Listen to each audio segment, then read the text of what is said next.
Get connected, Fitchburg. We're launching Fitchburg Connect, the city's new monthly e-newsletter that keeps you informed about all the events, services, and updates that matter to you. Get it in your inbox once a month. Our first edition is live now. Sign up today to get Fitchburg Connect.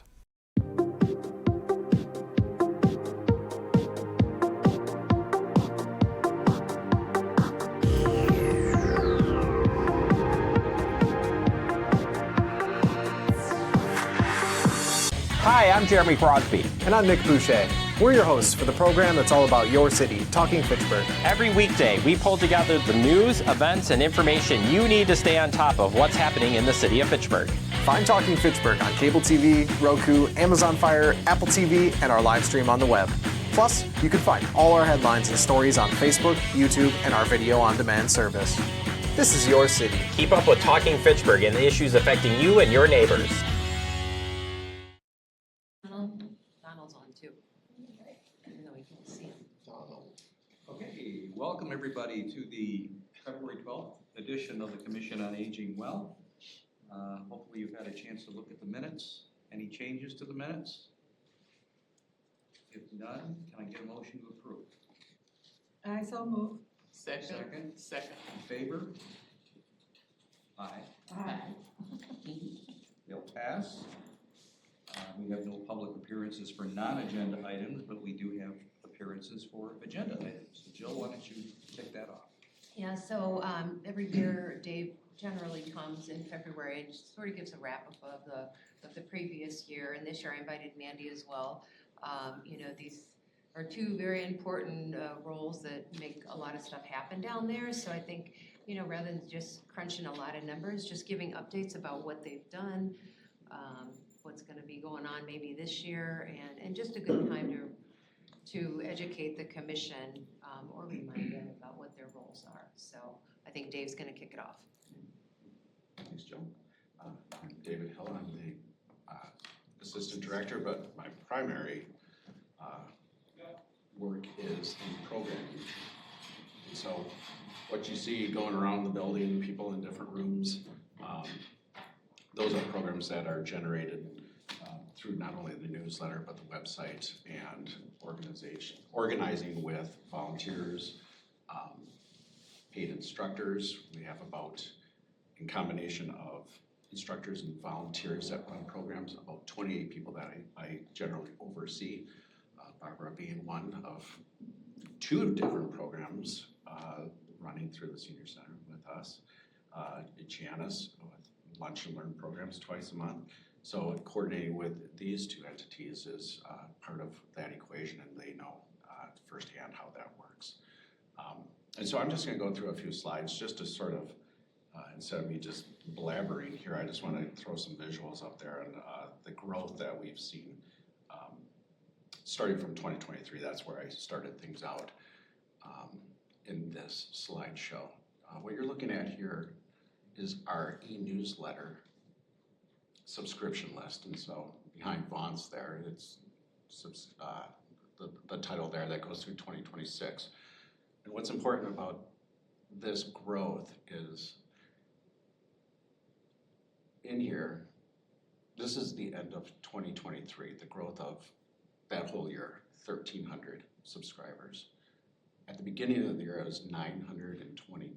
So it grew to this number at the end of 2023.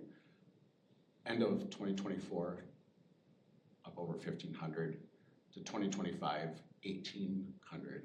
And currently, as of the other day, 1,890, and we're at 1,895 as of this morning, as I checked that list. So the growth, when you throw it into a few different AI programs, that growth number is over 100% from 2023 to 2026. And so that's the e-newsletter. So when we're talking about the e-newsletter, that's what I send out each month to the subscribers. So instead of just that hard copy newsletter that we had prior to 2022, that was the only way that you were getting our information, was the hard copy newsletter, coming in and getting that newsletter. Social workers taking out newsletters to the different departments. Now we have almost 1,900 people that are getting it directly. This is a PDF file? It does come in as a PDF, but with active links that you Okay. can click on and go directly to our registration Okay. page. Yep. And so when I was analyzing these numbers, it was clear that the growth was in part due to our online registration page, because now people can go right from that blast that they get in their inbox, and they can click directly on items and go right to those registration pages and just fill out the form, register for a class. There's no other senior center in Dane County that has that engagement like that. There's different forms out there of registration, but there's a lot of barriers to just get right to the source of what you want to sign up for. When I say barriers, one big barrier would be having to fill out a membership form, give your information, set up passwords, and then sign up for our program. So imagine if we had doctors or a pastor coming out, and I always use this example because we draw people from different communities. Now, if we used a program that they had to fill out a cumbersome membership form, but they live in Middleton and they just want to come see Dr. Zorba, that's a barrier. But the key thing, you might be asking yourself, well, why do they have to fill out a form to register for a program like that? Well, our rooms are only so big. So when we have someone like Dr. Zorba, pastor, in the Fitchburg room, 70 people is probably the max, and I know that because we had a program a couple of weeks ago and we had 70 people and it was tight. But if we get 120 people, I got a problem, and that problem is on me right at the moment of that program. So registrations are vital to how I program for our senior center. Would there be a link to this meeting on this newsletter? Would there be a link to this Yeah. meeting? Yeah. And also anything else that Jeremy has, whether it's a video, so that can all be accessed on the newsletter, Yeah, on the web page, I'll show you that in just a but minute. not on the newsletter. Certainly, that can be an active link within that, but what I try to focus on in that newsletter flash is the information that's coming out for that next month, pertinent programs. But yes, that's certainly something on there. For like the registration for 2026, that is something that is always on there. Janice's Lunch and Learn programs, now it's not showing up here because hers is not a clickable link. The information on the Lunch and Learn programs is the information you are seeing right in that news flash. It's not a clickable link. But what you see here, when you see 318, that shows me that 318 people are clicking on that newsletter right there and going and getting the information from the online newsletter. So Dave, question for you in terms of registration, which I think is absolutely great, but there are some seniors that don't go online, so can they still come and register to be in this, or do you have to be able to go out online to do that? No, we always give the option of calling in, stopping in, registering online. And I'll get to that? some of Okay. those barriers in just a second here. Okay, thank you. Well, what's important also here too is that this was early on when I sent this out, and I just go in and I analyze that heat map of where people are clicking. And over here, it gives me what people are clicking on, what they're not clicking on, the bounce rate, unsubscribing. It's really hard to see here, I'm sorry, but there's also an option here where I see those that didn't click on that email.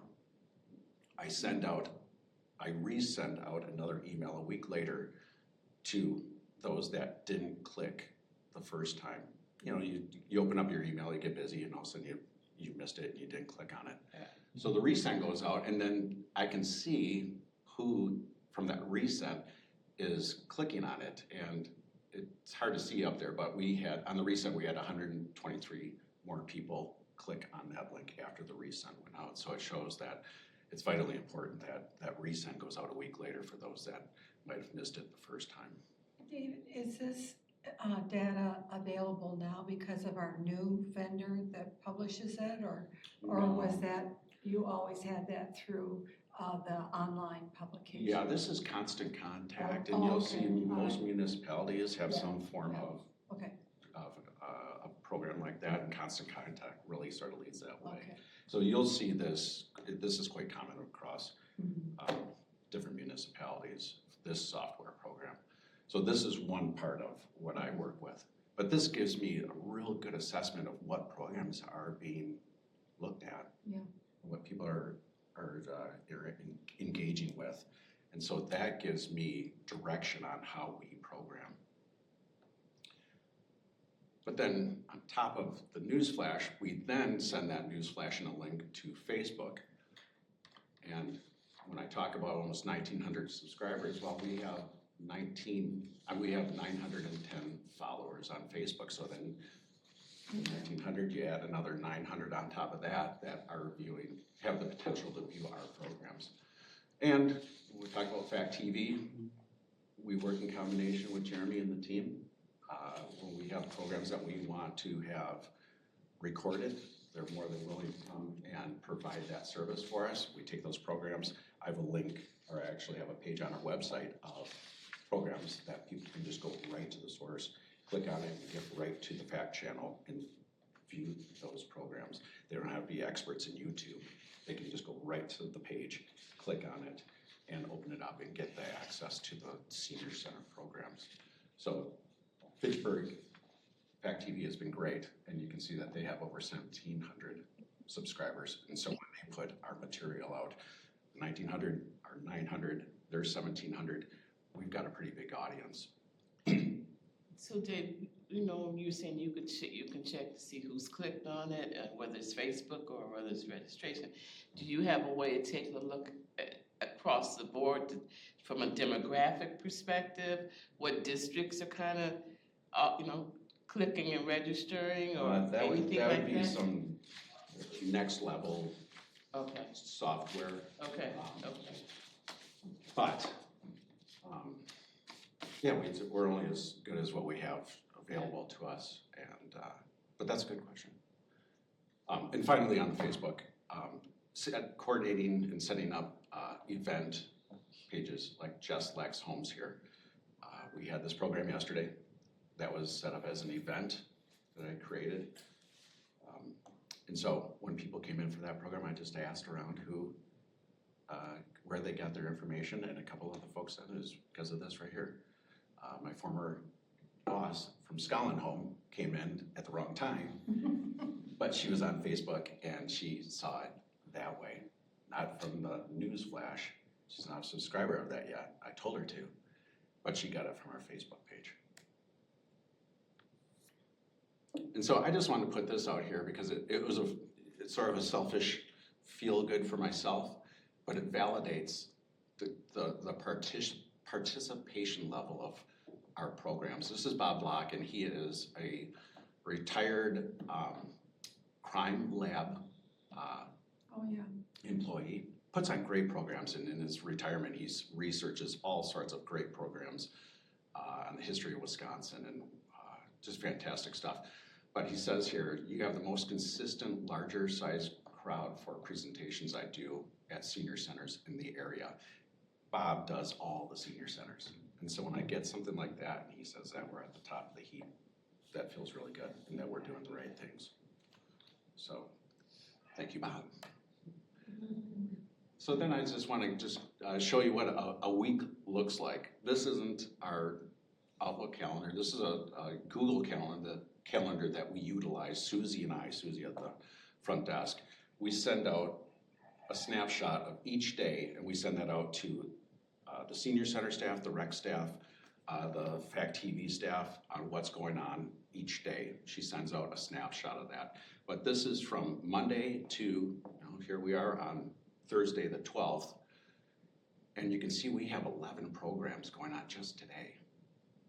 Just today we have 11 programs going on. An evening ballroom, Basics for Balance, that's at 6 o'clock, so we're doing some night programming. But in total, we have 50 programs. You're looking at 50, some are repeating, obviously, aerobics 3 times a week. But within a week, we have 50 programs this week, averaging about 225 people through our doors. We can get those numbers from our new door counters. So you add that up within a week, we're over 1,000 people through our doors in a week. And so that's just a snapshot of the programs that we as staff absorb. And it can get quite hectic. Those that are down in the senior center, Paul, when you're coming in to get your meals and you're weaving through people, and it's a busy place. And Just knock them over. yeah, Or maybe they'll knock you over, who knows? So that's just a snapshot of, where those things are at. And so the program's website is here. I'm just gonna go over this really quick and then and finish up. But this is our programs page, fscprograms.com. And so when we go to the page, people click on that from the e-news flash, or they just know to go here. They can come down through and see all the programs that are available to them. Exercise programs, this is sort of a neat thing that I enjoy sharing is, if there's people out there that are thinking, well, I'm not sure if I want to join yoga, I'm not sure what it's all about. I've heard that, and this is an older video, and this is one that wasn't done with the FACTv guys. They make videos much better than this, but I wanted to get this out there. So when people are thinking about signing up for Kurt's yoga, you can click right here, and I've got Kurt, the yoga instructor, telling people what his programs are all about. It's not reading just text on a screen. He's telling you right there. You can be on your couch, never visited the senior center, but now you know exactly who Kurt is and what the yoga program's all about. It's that personal touch, and it makes a difference. And so those are the little things that we try to put in there. But on top of that, the excitement really comes when we can offer foot care online. We can offer people to get their rides set up through the RSVP program online. They don't have to call in or stop in the dead of winter. They can go online, sign up for those things right there in the comfort of their own home. And it's been a game changer in that respect. And so that is another portion of the integration of interaction with our participants, and it's just been fantastic. So, moving on here real quick, 'cause I know Mandy's not feeling good and I don't want her just struggling away, sorry.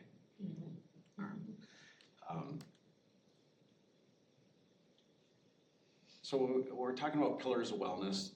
This is something that Jill focuses on in her position, is that we're covering all aspects of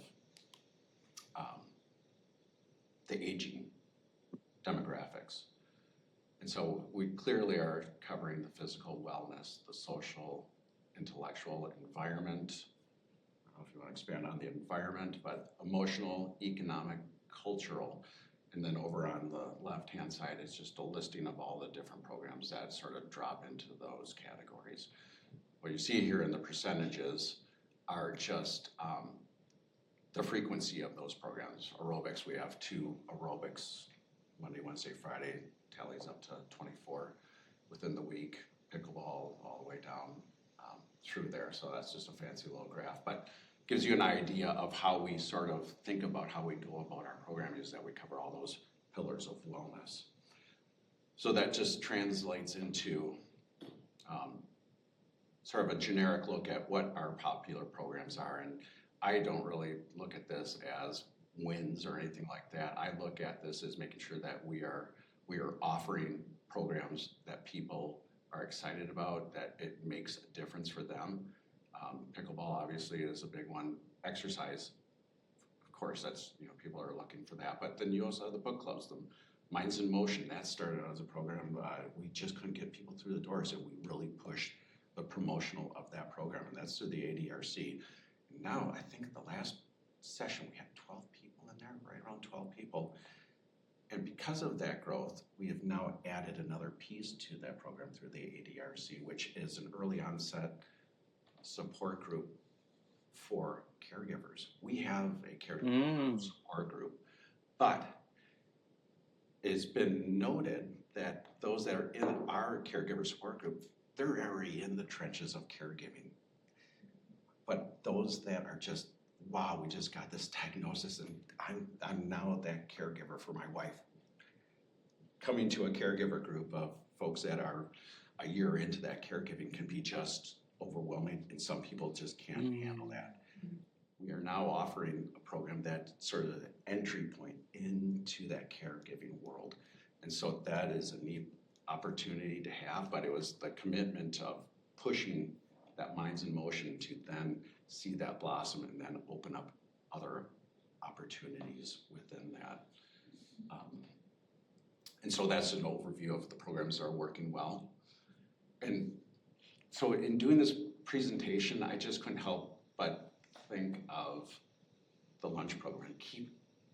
It kept coming back to me. The lunch program is a program, and it serves a variety of individuals, a diversity in the ethnicity, backgrounds of down and out to those that have had comfortable lives. You get a wide spectrum of different individuals in our lunch program, but it works. And it is so neat and so motivating to see the different people from different backgrounds in that program. And for me, and I know for the other staff, it just fills your heart to see that, to open your eyes and see that beauty of people coming together of all different backgrounds, and they all have the purpose of they want to communicate with other people. They want to get out of where they're at, and they want to be part of something. It's so neat to see that. And so that is one that I put in here as part of one of the pillars. But how did we get there? Well, certainly this is a direct result of our case management team.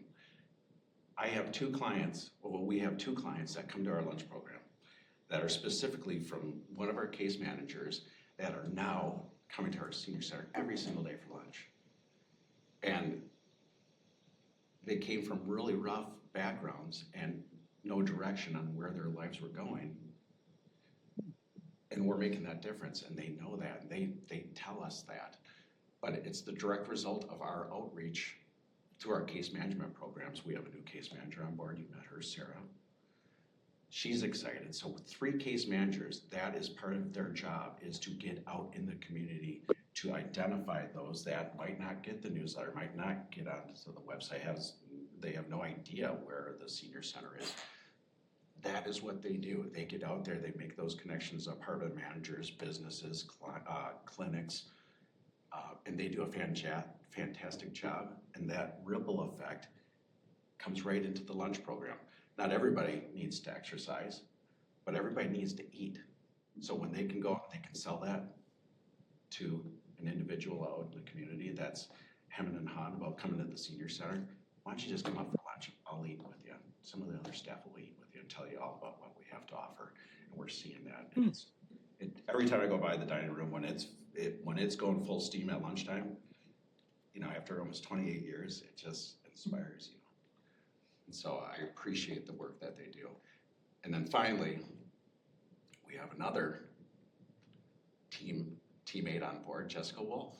She is now housed down in the senior center, but she's deals with the healthy neighborhoods and identifies the weak spots, awards grants, and those identifiers. She's another resource for us where she sees weak points within Fitchburg. She can relay that information back to us, and then we can sort of work on a protocol of how we put something together to get into those areas. And it's just another resource for us. So 3 case managers, Jessica in the healthy neighborhood sector. She's going to be a really good resource. And then we have Sarah Folkers, who is a former case manager. I just spoke with her yesterday. She's a full-time social worker over at the police department, and she says that at least once a week that she's making contact with our case managers in relation to a possible call that came in, clients in the past, apartment calls that an ambulance went to. Hey, you might want to just check into things with the apartment managers. She is another great resource. So 5 people, 5 employees that are boots on the ground making those inroads. And then we get that feedback. We can program accordingly. We can then interact with these folks that might want more information. They might not have made the big sell. If I can be part of that, if Mandy can be part of that for the meals, the volunteer aspect, it works well in our favor. And the work that Mandy does to keep that meal program the way it is, the special program with not only herself, but how she manages the volunteers, but Chris and Karen that are now on board in the kitchen, the flow, the positive energy that they exude to the lunch participants, it all flows really well together. And so from that, the diversity that we see in the lunch program, they stay for bingo. They go up to the 11:15 exercise. They do the card making class.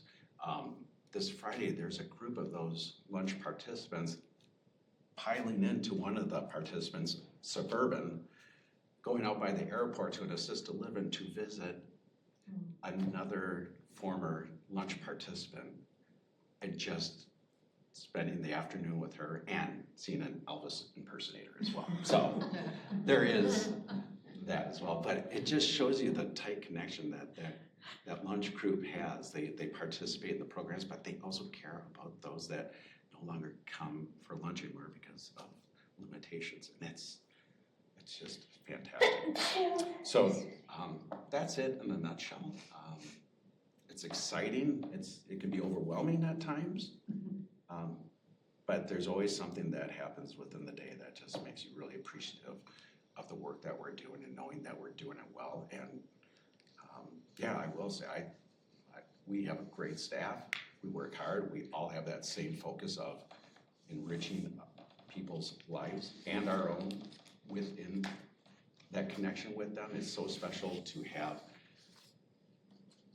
a job where we are directly working with our people while we are here. So when I go back downstairs, I'll probably talk to 3 or 4 people before I make it to my office. That's saying something, and it's a great place to work. So, any questions? I just want to say that I talk to people regularly, several times a week, and I hear from them that this is the best senior center in the county. And these are people from other parts of the community.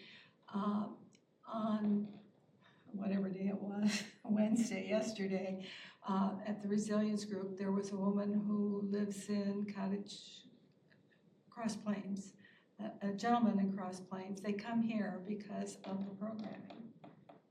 I have friends in other parts of the city who always say that they hear that Fitchburg is the best senior center. So congratulations. I think you have a reputation that goes beyond the bounds of Fitchburg, and it's well deserved. Well, that's great to hear. But it's the program offerings that you run, that Janice runs. You have to have that group of volunteers that are in combination with that. But they feel welcome here. They find they like the facility. It's the atmosphere that's here, and the sense of energy with all of the things that are going on, and the fact that they feel welcome and there are no barriers. It's more than just the programs. It's the whole ball of wax, so to speak. But I just think that I hear it from a lot of different sources, and it's a regular comment, unsolicited. So I just want you to know that you have a good reputation and well earned. So I have a question from a little bit of a different angle. I totally agree with what she's saying, no doubt about that. But I have a question about the newsletter, because you've switched in terms of the look of our newsletter, and you're all over the newsletter. My question really is, now that we have switched, how are we measuring, or what can you tell me about the ROI on that investment, the return on investment, and the switch that we've gone to with the new look and the new paper and the et cetera, et cetera? Yeah, I guess I go back to my first slide, the growth. The data doesn't lie. I look at the numbers. Okay, growth, that's one. Yeah, the return on investment. Yes, that's what I'm Give me an example of what? For example, the return on investment, now that you've got this other company doing certain parts of it, is it creating a situation where now you have X amount of time now? You know, does that alleviate some of the work that you're doing, and that kind of thing? No, I like the March newsletter. I just sort of got done doing the February newsletter. Here we are, what's the 11th day? I have to have this to the publisher Friday. So I do the entire newsletter. All they do is they take it and they just send us hard copies and send those back to us. So the format hasn't changed in how I have To work to get it out? Yeah, I still have to do it from A to Z, it's all me. Then submit it, they make the printing happen, they send that back to us. The beauty is that there is no cost to us because they go out and they get the advertisers and there's no cost to us that way. The improvement is that we get our newsletters in color now versus black and white, which had been for the 25 years and more in black and white. So the return on investment that way is instant. Well, you don't have to assemble them either. Right, we don't have to assemble, so there's another aspect. Yeah, so I guess that's what I'm just trying to Yeah, get a yeah, feel yeah, for that's- from that that's- perspective. So, Right. so your measurement is really in terms of numbers, how many, the growth as you were showing originally, and the numbers that go out or click or what have you, for registering and to get a copy of it. Yeah, and I'd say another return on investment is if we say, well, we need 200 more copies each month because of that growth. There's no cost to that. How many hard copies do we get? 1,200. So we get 1,200 hard copies, right, that are distributed to. So if we wanted to increase that number, there's no cost to us, Okay. where in the Well, that's- past, there okay. would be an additional cost. So, yeah, that was a question I had. The 1,800 that you are electronic, Mhm. but you also print 1,200. Correct. So you really are sending out 3,000. I mean, Well, I could do, we get that 1,200 in-house, right, and then we disperse. right, through. but, so Right. 3,000 newsletters each month. There might be some duplicates from online and hard Right. copies, but no, you're right. I mean, That's we're a lot. reaching more Yeah. with hard That's- copies. I mean, that's maybe not individual subscribers, but still, that's broad reach. Can you name some locations that the hard copies are distributed? Just personally, every day I have to fill the box over at the library, every single day. Yeah. The coffee shop, I take them over there. Pick and Save, I take newsletters over there. Where are they at Pick and Save? I've never seen them there. As you're exiting, there's like the Isthmus and things like that, those magazines. I'll put a stack there. Yeah, I haven't. Well, I don't go every single day to refill They're that. probably gone. Yeah. That's a good, that's. There's a balance there, but, But I've heard people say that they saw them in doctor's offices. yeah, So, the yeah, clinic, they're the all clinic, around, coffee shop over here. Isn't that the Spanish grocery on Missionary Street? That is one of the areas that the social work team, the case management team knows is a spot to drop off if they're in that area. Another good thing is now that we do have Jessica who's working with the Healthy Neighborhoods, you can get them out over on the Allied Drive area, the people that, that live out over in those areas, because they don't have access to. We have 2 volunteers that walk consistently at the gymnasium at the Boys and Girls Club. They'll take a stack over there around the table between the 2 entrance doors there. So that's. One last question for you from my perspective. Do you have a goal that you're going for in terms of the number of? 2,000 right now. Right, I've been that's saying your- that that's the your- last couple of years, and once I get to that 2,000, then 3,000. So it's so your goal right now is 2,000? Yeah, and we're really close to that. And, so Okay, yeah, it's been fantastic all right, thank and you. exciting. Thanks for your Thank passion. you. Yeah. Appreciate it. Thank you. Andy? Hi, so you could take one and pass it.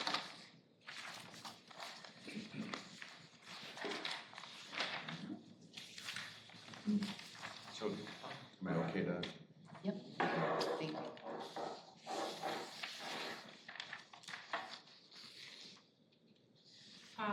So we'll start with, so I'm gonna be talking about the nutrition program and the volunteer program and just give you an idea of where we're at, how many meals we're serving, some changes with the program.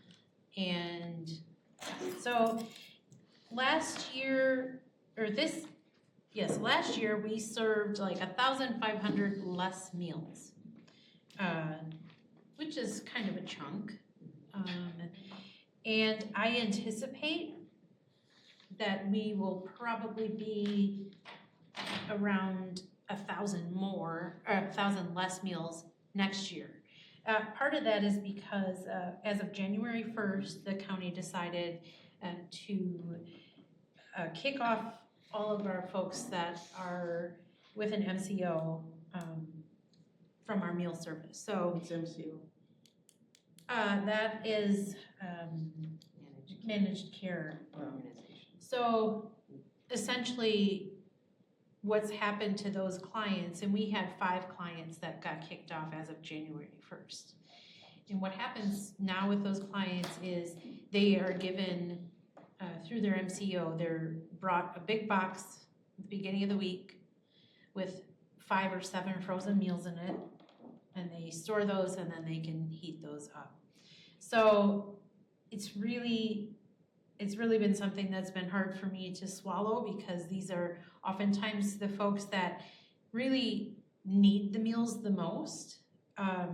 And now they're missing out on a daily wellness check from our volunteers. They're missing out on just a fresh, hot meal every day. So this is, as we all know, the state of affairs. So you can see from this, we served 433 different meal clients last year. I don't know, I should have put last year's number in. I'm not sure how many meal clients we served last year. Still, what seems to take a lot of time is the Peer Place database. That is, everybody who eats a meal here has to fill out a form. And the form, if it's a congregate person, it's 2 pages long. And then that data has to be entered not only into our database, but then into this county database. With home delivered meals, that document is 7 pages of information that has to be entered. So this past month has been crazy for new home delivered meal clients. I think I've gotten 10 new clients in the last like 3 weeks. 2 of them have already stopped meals, because sometimes that happens. You put all the legwork in and get them on a meal, and then they're just not going to be reliable to answer the door, so it's not a good fit. So that causes some trouble.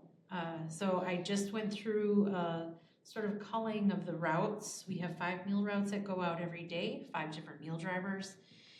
And to make things make sense, I had to switch everything around, because I have a few people on the route that really don't belong on any route. They should just have their own route, because it's way over by Super Target where they live, and nobody else lives over there, but these 2 and 3 people do. So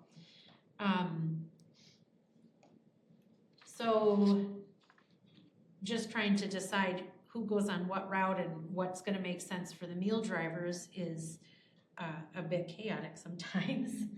But just to give you an example, like our last Lunch and Learn day, which was on the 4th, we had 21 new forms that had to be filled out that day. So that's new nutrition forms that had to be filled out. So most of them were brand new people that had never been at the senior center before. So that means all of their information is entered into our database, and then it's entered into Peer Place along with the questions that Peer Place asks.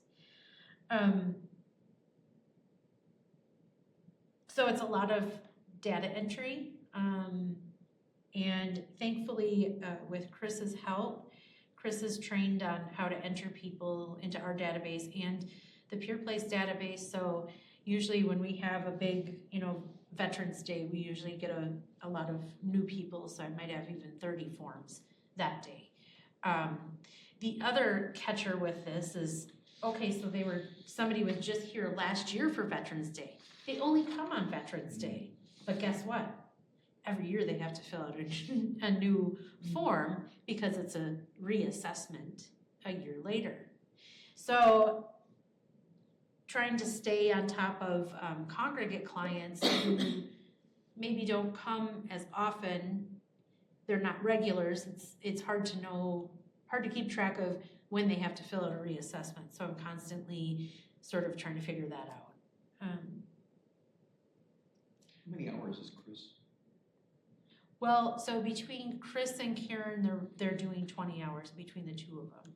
20 hours for Yeah. both.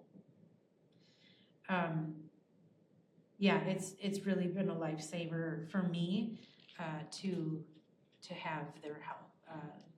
As you know, maybe you don't know, Karen is also filling in. Chris isn't the only person.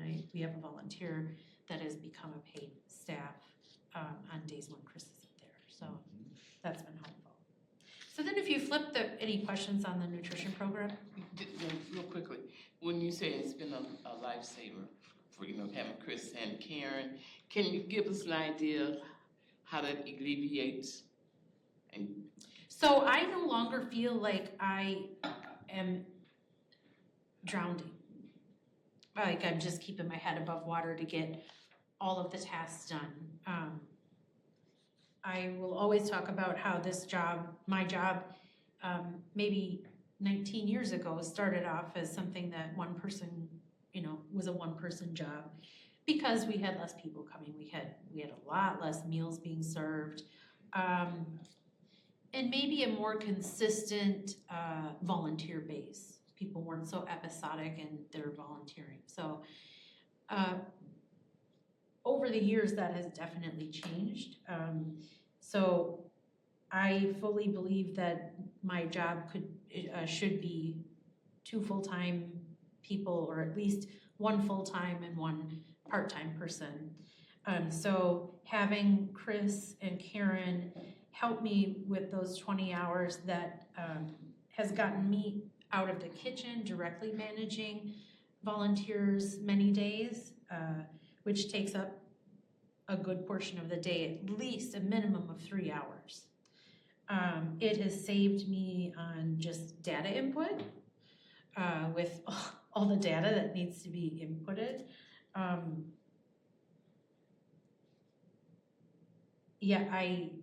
I'm able to, and I'll talk more about this when we talk about the volunteer program, but I'm able to fully develop the volunteer program and fully be engaged in if somebody sends an application or fills out an application, I actually have the time to follow through. And I was telling Jill some months back that I think the biggest thing that was happening when I was feeling so overwhelmed was people would send an application and it's like, oh, but I have to find a replacement driver and a replacement person in the kitchen, and oh, I have to help in the kitchen because somebody called in sick and blah, blah, blah. So that applicant would be on the back burner, and a lot of times I would even, not even remember that somebody had applied for something. So now the volunteer program feels more purposeful in the things that I'm able to follow through with. So we'll go into that. So if you flip your page.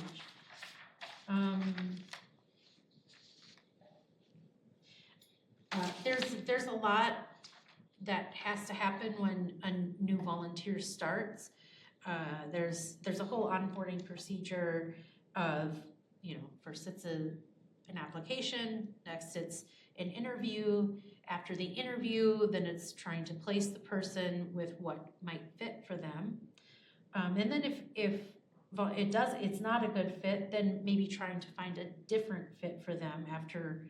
I usually ask people to give me like a month to try a position. So I've been able to keep much better track of the people that are applying So last year, we had at least 51 new volunteers. So that averages to about 5 volunteers a month, but not really, because our pancake breakfast, we need like 70 people. And many of those people are current volunteers already. They're just picking up that as a side volunteer gig. But we do get probably 10 new people just from that. But it still probably averages up to about 5 new volunteers a month. So what that looks like for me is following through with applications, getting back to people, setting up times to meet with them rescheduling, us meeting, placing them. Oftentimes, if they are a meal driver or a driver escort, they need to go through another process. So I send all of their paperwork over to RSVP, then RSVP meets with them, and then I can officially onboard them to the senior center to drive people to appointments or deliver meals. So last year we had 10,747 hours. And so in 2024, we had over 17,000 hours. So you're like, why? Why so many less hours? Well, we've been talking about this for years, about we have volunteers that help to create a culture here, that help to offer connections for people, but they're not necessarily necessary volunteers, okay? So when I think about who those people are, I'm thinking about people that are knitting, people that are quilting, and people that are part of our choir, our singers.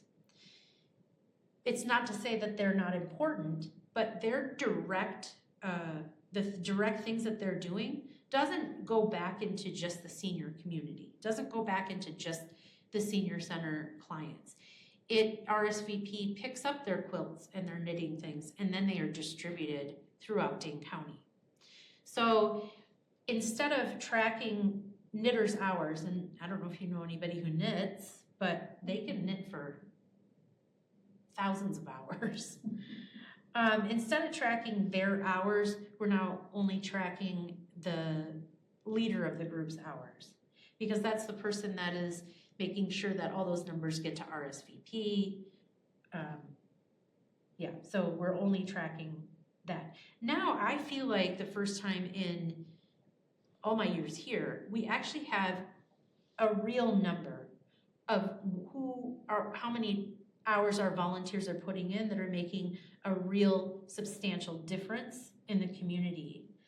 And when you total up that number of hours that we had last year, that is about the equivalent of 5 full-time employees.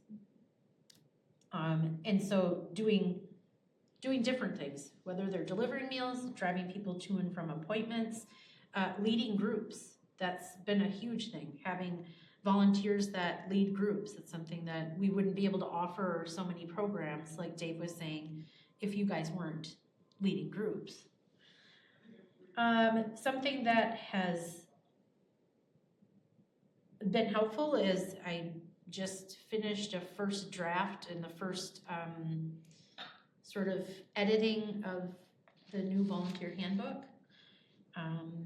So I need to go through another editing process, and then I will have it published. And I decided it's not very cost effective, but I decided I'm gonna mail it out to volunteers, because that way I know I'm not missing anyone.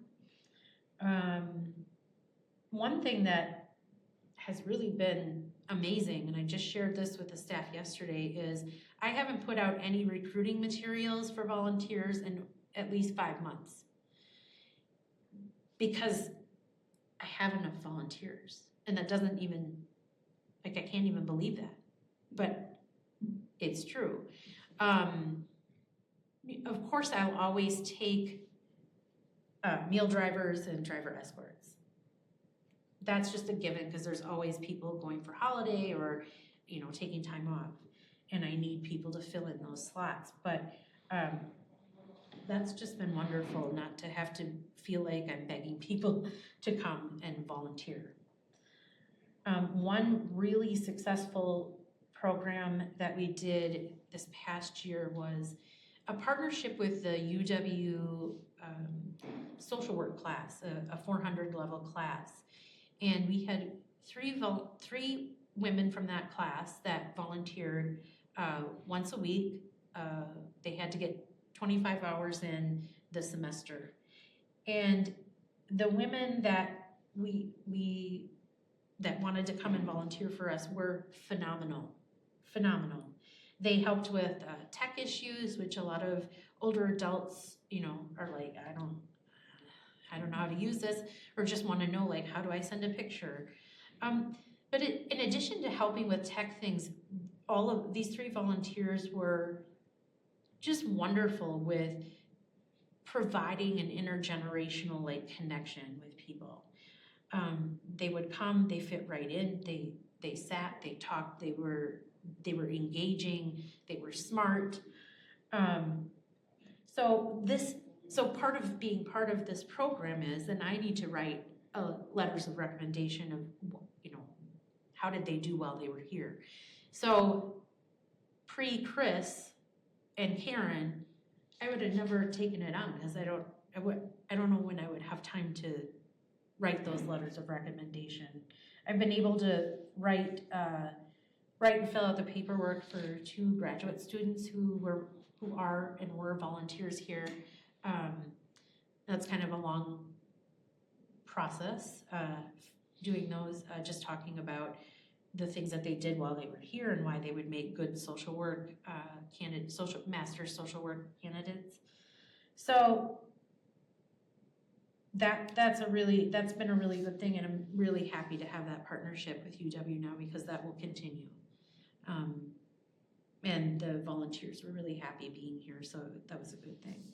One change that has just come in the last 2 months is I started getting a lot of applications for folks that were being referred by, I'm not sure if it was like a parole sort of officer or corrections social worker, I'm not sure, to come and volunteer here because they had mandated hours of service they needed to fulfill. And I have taken on those responsibilities in the past and managed folks that are fulfilling community service hours, mandated community service hours. But when all is said and done, when the hours are fulfilled, they're gone. So it feels a little disingenuous.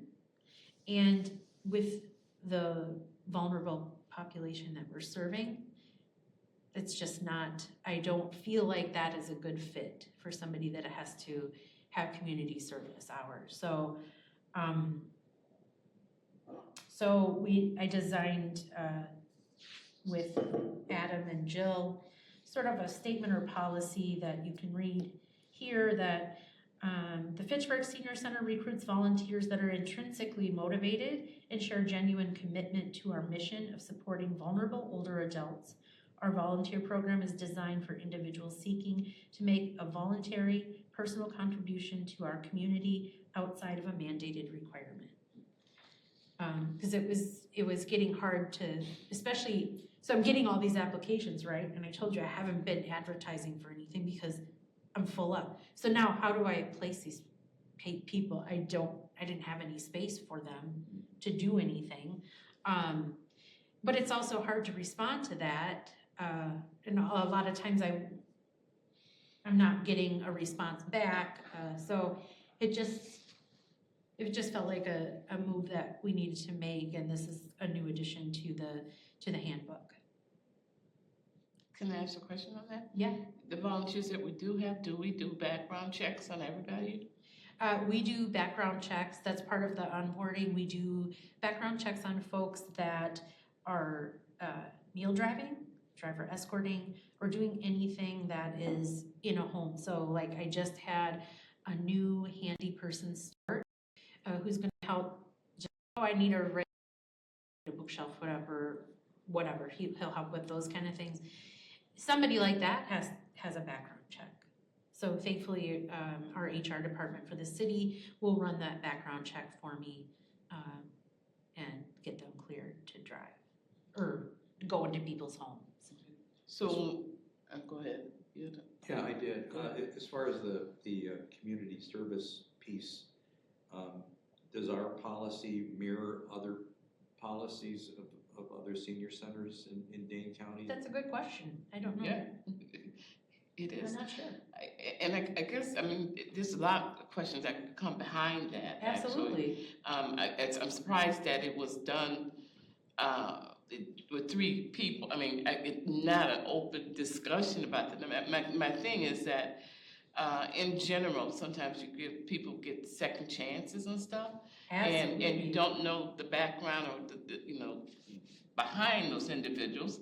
We're saying that. I mean, there's a lot of organizations out there that do utilize individuals like that, and we do have to be careful in terms of who and that we take for volunteers. But I guess it just to make that blanket statement up front, just to make that happen, it concerns me a little bit. Yeah, and like I said, I have in the 19 years I've been here, I have offered community service hours, filled out the paperwork, sent letters to judges over the years for folks, and it has been something that has sort of worked over the years. But the problem is that I feel it's necessary for anyone that's going to volunteer with a vulnerable population, that they are doing it out of the goodness of their heart, and that they are fully engaged in what they're doing.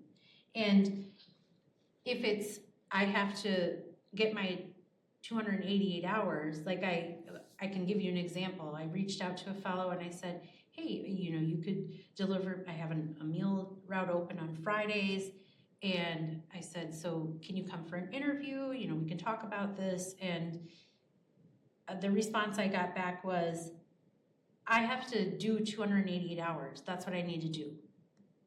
Okay. And so I was like, okay, this, and so I just responded, I don't feel like this is a good fit because it's not somebody that, like Paul delivers meals. And Paul came to me on his own, not because he had to, because his heart is in the older adult community. And I think it's tricky when you start talking about working with vulnerable people. But at the same time, Mandy, you can't judge everybody by how Paul did or how I did. And when you start in a place, you have to, at least from my opinion, you have to, in terms of volunteers, right? How do you know if I'm genuine or not? Unless, in entry, if you're hiring somebody, you go through a question, you have to make a decision on individuals. Yep. So I think for us to say, have a blanket statement on everybody in that situation. I can also tell you how many did I say? I got 7 or 8 or 10? 10 applications. So yeah, right away. I reached out to all of them and didn't hear back from any of them. Okay. Except for the one guy that said, I just need to do my 288 hours. So let me interject, because you're right. We talked about this with Adam because it was more of a statement. And I agree with you. It's not about, my son had an altercation. He's a good guy. He had to do community service, and he did community service. My point of view on this is it's a lot of work. Mm-hmm. It's a lot of work. Their hours are so limited. Oftentimes they're, they work and then they have to come at night. And so we think that this increase in calls came when they renamed our department, Recreation and Community Services, and somewhere that got picked up. And all of a sudden, we started getting all of these calls. In the past, we have done it. Yeah. And we could tweak this statement not to say that, but the time commitment, if word starts to get out, because we've experienced this before, that this is a place that you can do your community service hours, it's a job in itself. Like Mandy said, it's a lot of reporting, it's documenting things for the judge, it's trying to squeeze somebody in, it's a short, oftentimes, my son was 40 hours, so you have to train somebody, you have to onboard them, you have to put them in a position. So the wording maybe is a little bit strong, but I do believe that we have to sort of draw the line in terms of what our volunteer program, because if we don't have a statement about that, then it's subjective. Or we just continue to say, no, we don't have anything available. Yeah, I think you have to have a statement and period about your volunteer program in general. In general, and clearly you wouldn't, anybody can just come here to do service. You Right. have to be selected. You have to go through your process. And I mean, you can have a stellar volunteer that comes in here and say, from my heart, I really want to do this, blah blah blah.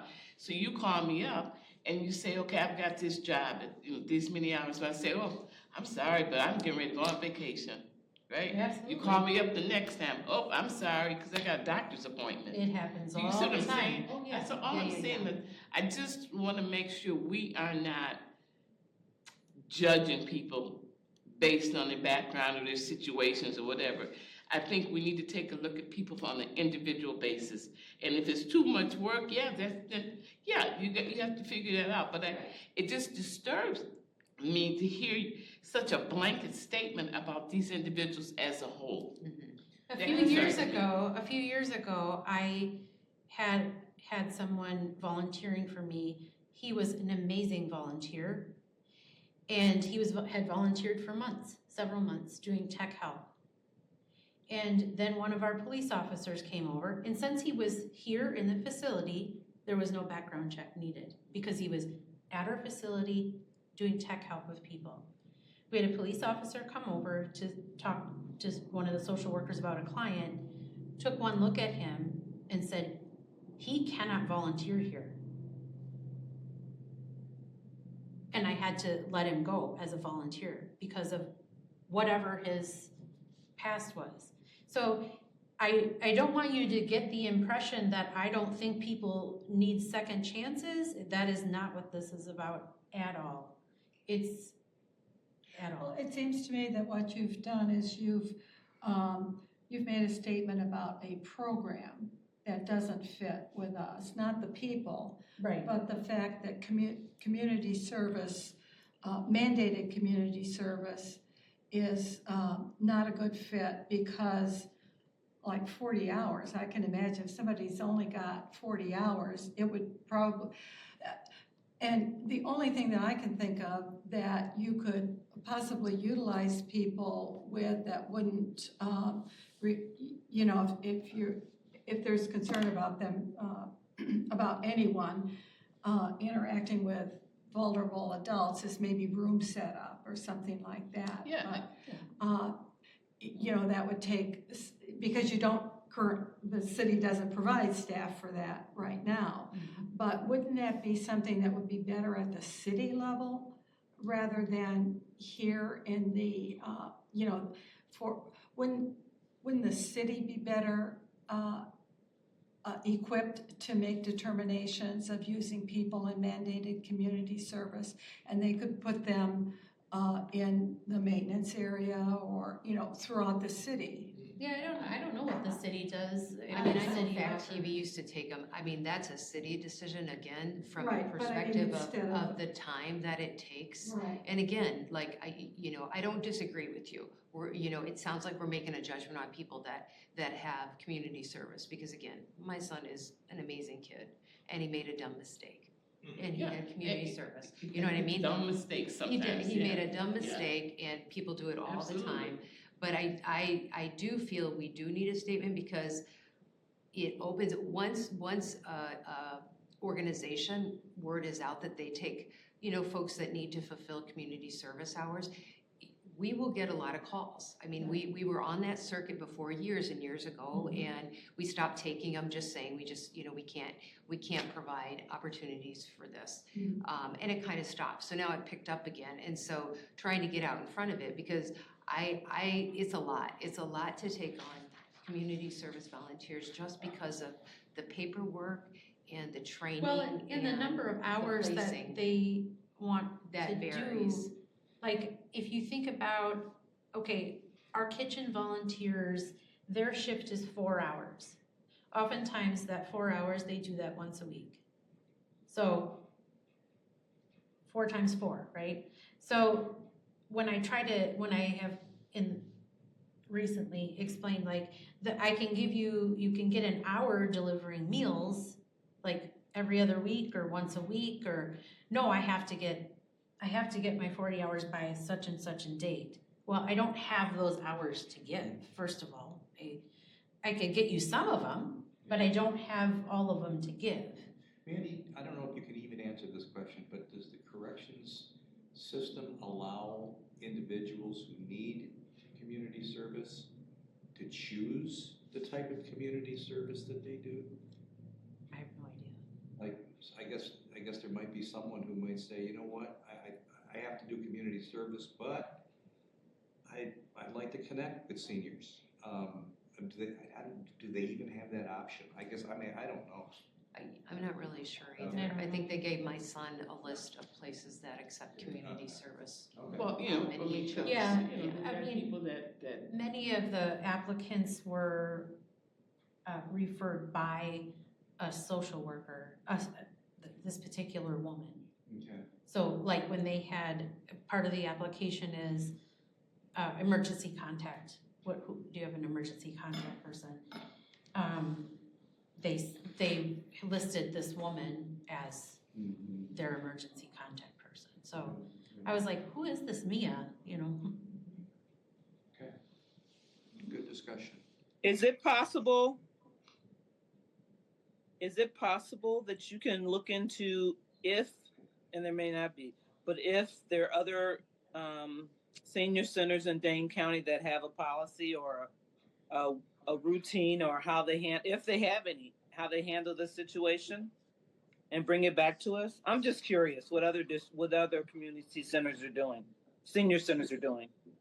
Yeah, we can put something out to senior centers to ask what, you know, how many people do you have doing mandated service at your senior center, you know? Did you And guys if you have a do that policy? before you did your policy? No. You didn't? Okay. I mean, I'm I just agree. curious, that's all. I think I am in support of changing the statement. I'm not in support of opening it up to community service because I do feel like once it will take a lot of work. I think it's wonderful. I really do. And again, I'm not judging. I just, for our program, for the time it takes and for what we're doing, I don't think it's a good fit for our staff time and for, and I'm not gonna say our population because again, some folks doing community service might really enjoy older adults.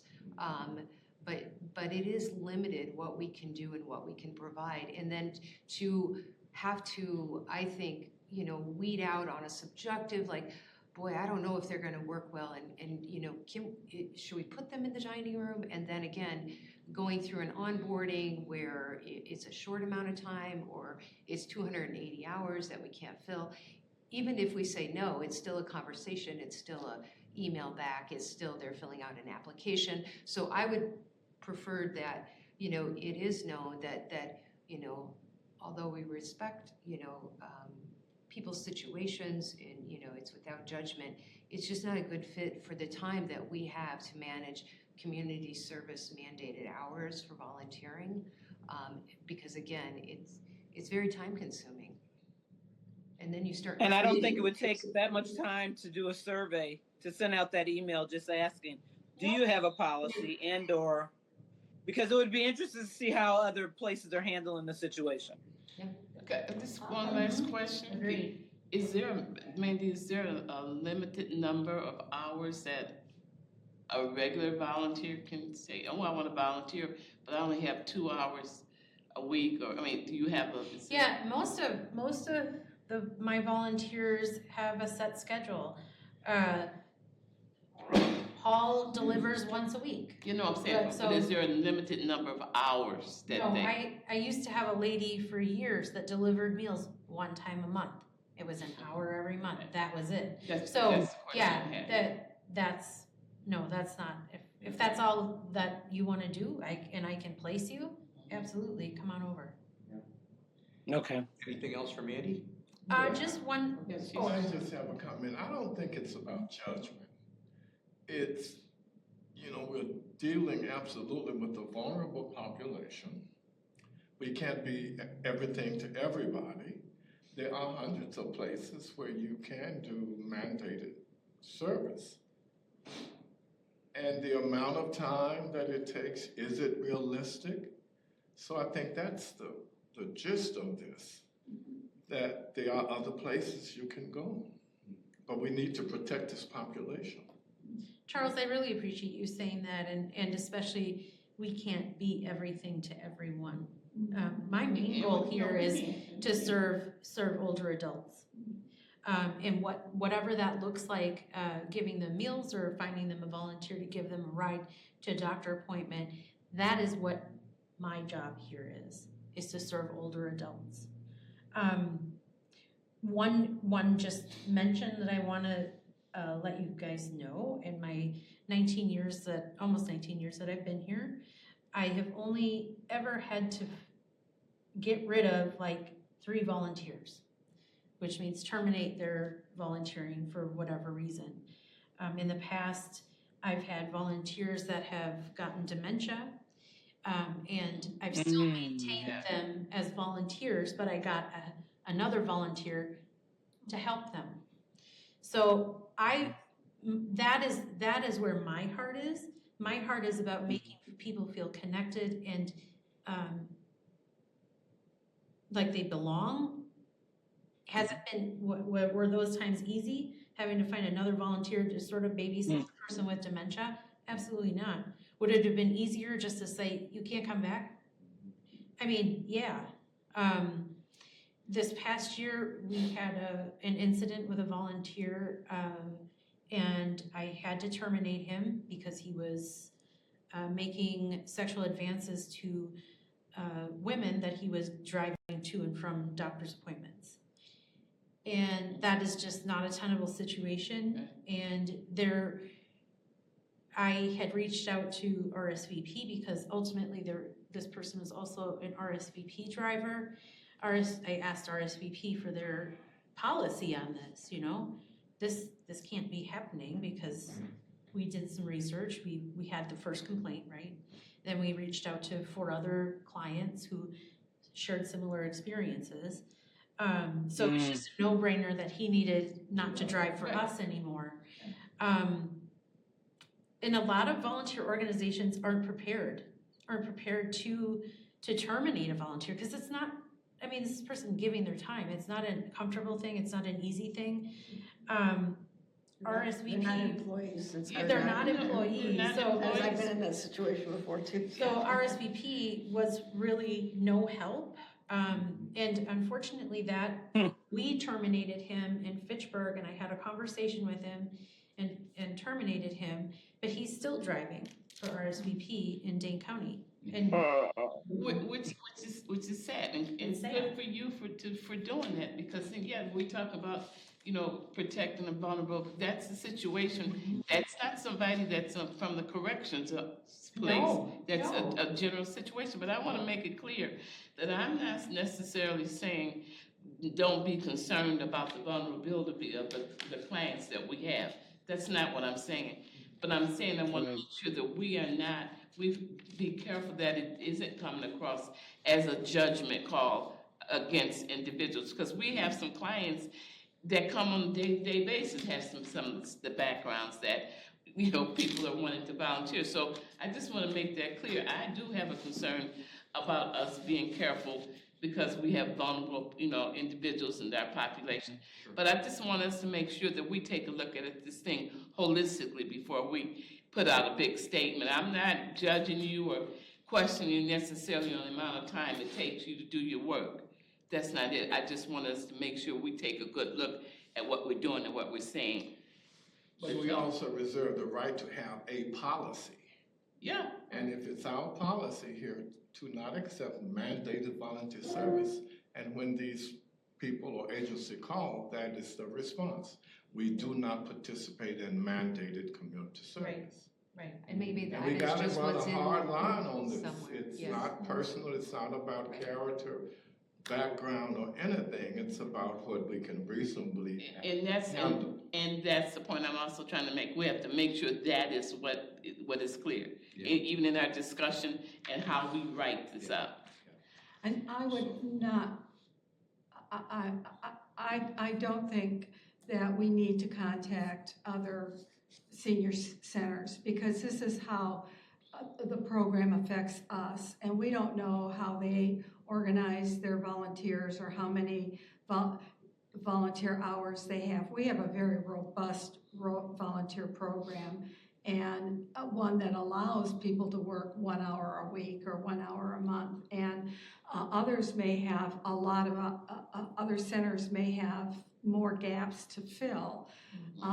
So I think you'd have to get into all of that kind of research when we're not, frankly, I don't think it matters what other senior centers do. I think we need to have a policy that fits us.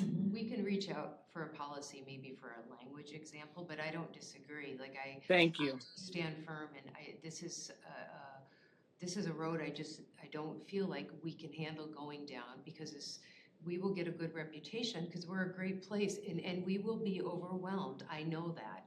I'm certain of that, and I want the focus to be, not making sure we can fulfill these hours for folks. It has nothing to do with who they are. So looking at another statement, that Yes. sends that message in a different way, Yeah. absolutely. So we Yes. And that's all I was suggesting. I wasn't saying we're gonna adopt it. I just thought it would be nice for us to get a sense of what other people are doing out there. Yeah. And I don't think it hurts to see what other people are doing. It doesn't demean us. Yeah, and then we can refer Yeah. people to them. So Jill, Once I agree. Right. I, just out of curiosity alone. Just out of I'm curiosity, sorry, I couldn't hear anybody. interested to hear what other Yeah, senior sites yeah. do, so. I mean, at the end of the day, we're gonna do what's best for Right. You're gonna do what's best. Right. Here. I personally, I just want you guys to understand where I'm coming from. I don't want us to come across that we're judging people, because we out here in Fitchburg are so here that, we look down on people. No, so I wanna make sure we have a good statement. That I reflects think that. A good Charles's statement. language was excellent. I think just what Charles said is. We can't be everything to Probably everyone. we're saying the same Well, thing. no. At the end of the Just day. say- That's we're not a policy saying- statement. At the end of the day, we're saying the same thing. Perhaps I'm saying it a little bit different We agree because I'm more digging with down you. in it, yeah. Yeah, you're right. would you be willing to take a look at that statement, massage it a little bit, and Oh, yeah, and bring we'll it get some back? feedback from other centers and bring it back Take a next look month. at it Yeah, and yeah, and move absolutely. on. Thank you. Okay. Well, I have one suggestion to this statement that can be part of whatever we come up with, is to delete the last 5 lines of the statement. Let's let Jill, Oh. let's let Jill and her team take I a mean, look we at the could- statement, massage it a little bit, bring it back, and if we have feedback to that, we'll address it then, but I think we We need could to. probably get it done though. What was your statement though? Just, Well, just to delete the last 5 lines.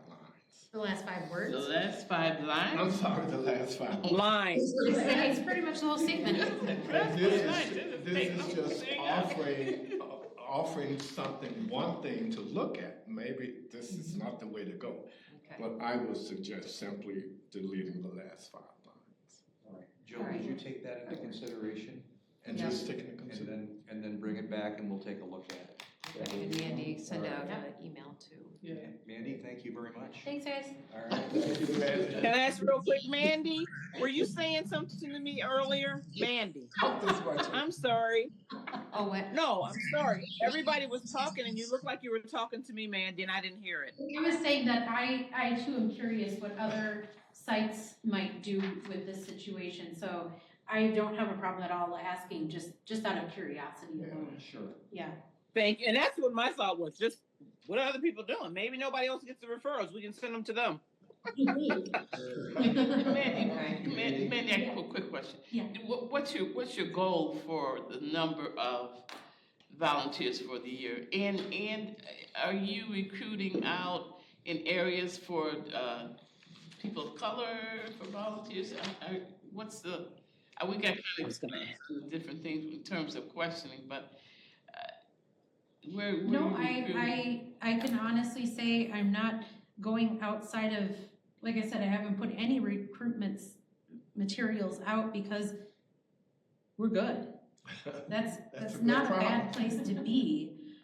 So, yeah, whatever I put out is open to where I put it, where I advertise it is open for anybody to see, and whoever responds to that call are the people that wanna be here. And the people that wanna be. But we want to see ourselves, and I'm speaking for Vonce Ashby. Vonce Ashby wants to see people who look like her also volunteering in the center, because that's part of that open welcomeness. Oh, there's people like me here. I'm welcome here. But if all of the majority, 95% of the people volunteering are white, then I kind of feel like, well, this may be, especially if I don't have a lot of experience with white people in my professional career, this may not be a place for me. So, and I hear what you're saying. You have more than enough. I get that. But even like at lunches, maybe talking to people to see if anybody's interested and queuing in on that. Good suggestion. That's my suggestion. Okay, thank you, Mandy. All right. Okay, bye. Let's move on to rental and independent contractor fees. All right. Okay, I'm gonna share some of the documents, and this is just the initial diving into this, this conversation with fees and how we charge and what revenue we bring in, how we delineate between an independent contractor and an LTE, and it's really driven by moving towards consistency between senior and recreation. And so I just, threw a lot of documents, more so for a history of how we got to where we are. When I started, we didn't charge anything at all. We didn't gain any revenue from any contractors that we hired that were offering classes. And this probably goes back to probably 2006, 2007. We had a instructor approach the recreation department to do a program, and they did an 80-20 split. And then they came down and found out the senior center didn't do a split at all, so why wouldn't they offer it through the senior center? And so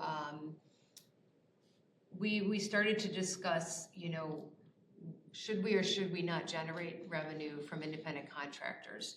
And we met a lot, and we decided that yes, we should, because those contractors are taking in revenue, but we're doing registration, we're collecting the money, we're providing space, and so it's not good business sense to not take in at least 20% and reflect what recreation is. So that way, if an independent contractor wants to do a program during the day or at night, and they come to us or recreation, it's the same consistent policy. So then we started looking at wellness providers, which is kind of a different angle, and that's kind of I want to talk about that more. Way back when, we really only had foot care, and foot care was done by a volunteer, and it was free. And then Home Health United had a corner on the market, and they did foot care everywhere. And then we started getting massage therapists come in. Now we have acupuncture, that sort of thing. So back in 2015, we started to meet about these wellness providers, and should we do an 80-20 split as independent contractors? And most of these providers were saying, we're not charging what the outside charges. So an example right now is massage is like $60 an hour, where outside it's more like 85 to 100. Or more, right. So they keep their fees low, so older adults can, hopefully participate. It's still pretty high. I mean, it's not certainly all of the population that can do that. So we've always had a 90-10 split, because we've moved towards, we don't even take their reservations anymore. We really just give them room, and then we invoice them based on their appointments that they share with us. I mean, we can kind of see who's coming and going, but they're tracking it. They share with us quarterly. The city creates an invoice, and then they pay us 20% or 10%. So that's something I want to start thinking about. And I did a survey with other senior centers, because I was like, I wonder what other senior centers are doing, because oftentimes we're a little bit more progressive in doing some of those things. And so in your packet, I put a lot of information. I started calling around directors to see, what are you guys charging for programs? You know, because we've got instructors that are hopping around to different senior centers and offering the same classes oftentimes. And so most senior centers don't even charge a fee to their instructors. The only ones that do, Colonial Club takes 10%. So say somebody's doing an art class, a dance class, anything, and they're charging a fee. Colonial Club will take 10%. Fitchburg, we take 20. Stoughton takes 10. Nobody else takes anything. So they do all the registration, they pay and oftentimes it's different. The instructor might take the money right there in the class, but the instructor is charged nothing to go to their center and offer classes. And they can set the price, and then they generate their own revenue, and it's easy as that. So then I moved on to like foot care, because that's a big one. We do a lot of foot care. We have an individual woman who is her own business, and we don't charge her anything, because in our minds, and this is why we're gonna have this discussion today, it was like an essential service. If somebody doesn't have their toenails trimmed and gets an infection or whatever, you know, they could get really sick. And so, and I think, you know, and I hate to say it's because we always did that, that's what we always did. So I wanted to know what other senior centers, because foot care, you know, we're doing foot care 6-7 times a month. I mean, you can't get in for months. It's like a doctor's office because there's such a need. Now somebody could go to their podiatrist, but it's very nice to come here. It's easy and it's affordable. Only Northwest Dane charges $5. They take $5 off per person. So if foot care in Northwest Dane is $25, Northwest Dane is taking 5 of that and giving the foot care provider 20. And then Wanakee gives them a space and charges them $25 a month. Nobody else charges any fees. Oh, Verona charges 10% of whatever revenue is taken in. So it just varies. That was the big one. So the majority don't charge fees. We don't charge fees. I feel like we kind of should charge fees, but that's why I'm bringing this all. Acupuncture, most people don't have acupuncture. We do 10%. Wanakee takes $5 per person for acupuncture from the top of whatever somebody's paying for acupuncture. And then recently we started earwax removal. I don't think it's gonna be, it was very popular the first month. We don't have a lot of people coming now, so I doubt we'll continue. But it opens up this discussion of, there's a lot of folks that have individual businesses that serve older adults. And this is a nice facility, the parking is nice. They wanna come here for a massage or acupuncture. Maybe somebody wants to do nail polishing. You know, how do we now approach that? Should we just move everybody to an 80-20? Should we have a different fee structure for wellness? What is considered wellness? And again, looking at all these other centers, trying to be similar, we're one of the few that do take revenue. Can I interrupt for a moment? Yeah. I need to leave the meeting. I have to get my wife to Oh, yeah, a absolutely. surgical Yeah. appointment. This meeting went a little longer than I thought Yeah, it was no going problem, to. no problem. We'll keep discussing and keep you in the loop. All right. Thank you Yeah. very much, everybody. Thank you. Yeah, so, it wasn't my goal to establish policy today. It was my goal to start talking about, as we move forward, as we get busier, as our rooms, are more used and people want to approach us about offering a service for an older adult. I just feel like we should have more of a consistent policy. And again, the 80-20 split with a lot of the providers that do more of the active programs or art programs. Like I said, we might have a craft class that we do an 80-20 split, or a painting class. Most of them are like yoga and dancing and aerobics. We even have to generate 20% on top of what we're charging, even though our instructors are LTEs for the city. It's that wellness piece. You know, if somebody comes in and Can I ask a question? Oh yeah, go ahead. Who does the paper logistics of this? Is that Sue? So when talking about a 80-20 split, who figures out what the 20% is and makes sure it's taken off of the fees or whatever? Susie, Who's responsible for doing that? Susie. Okay, because I'm just thinking the less work is probably better. As far as if we have $5 on these classes, but $20 on these classes and all of that, where that flat percentage would make it a little easier. Just my opinion, it could be 90-10 or 80-20. That part I don't get. I mean, I'm not into. The other thought I had was maybe to make it a flat. Anything under $30 is we take 10% off. Anything over $30, we take 20% off. And then that gives that leeway for smaller classes, like when I did the Reef class. Just my suggestions or thoughts on it. Okay, other comments? I was wondering, for Wanakee, where they gave a dollar amount, could they approximate what percentage that is? I mean, $5 per person, if it were 10%, that would mean that the people are paying $50 for acupuncture. Well, it's whatever the acupuncturist charges, or the massage therapist, or the foot care person. Right. Yeah. But what percentage? Oh, I does the see. $5? Yeah, right. I mean, don't so that know. you're comparing, Right. so that they're all the same. Yeah, because they take $3 a person for earwax. So Wanakee was the first one that started that earwax removal. And But if they were charging $30, that's 10%. right, Yeah, so they're yeah. taking $3 off. They're charging $3 for earwax, but they're charging $5 for acupuncture and massage. But those might be.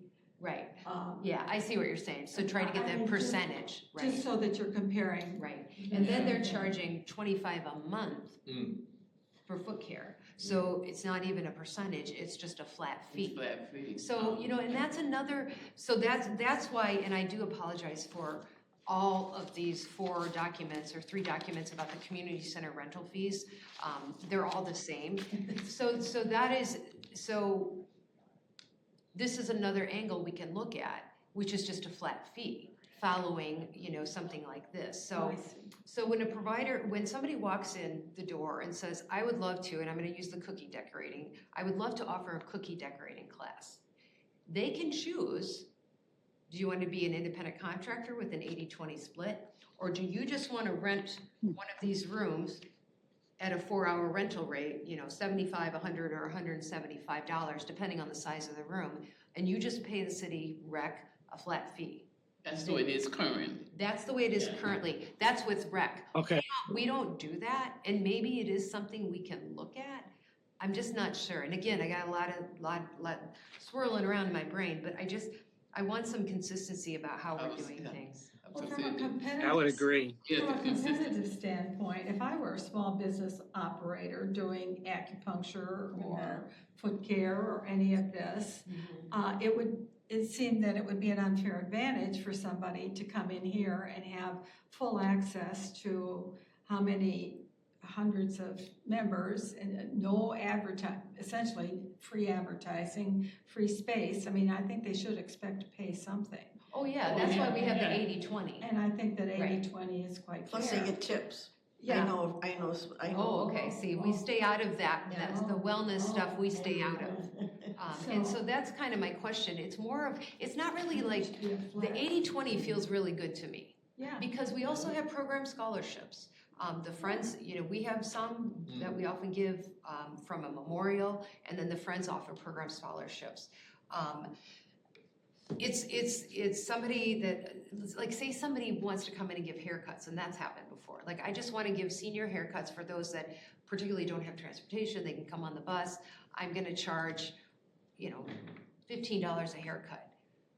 Should we take 10% of that? Should we say, okay, we'll give you this room for X number of hours and just charge them a flat fee? Or give them a choice?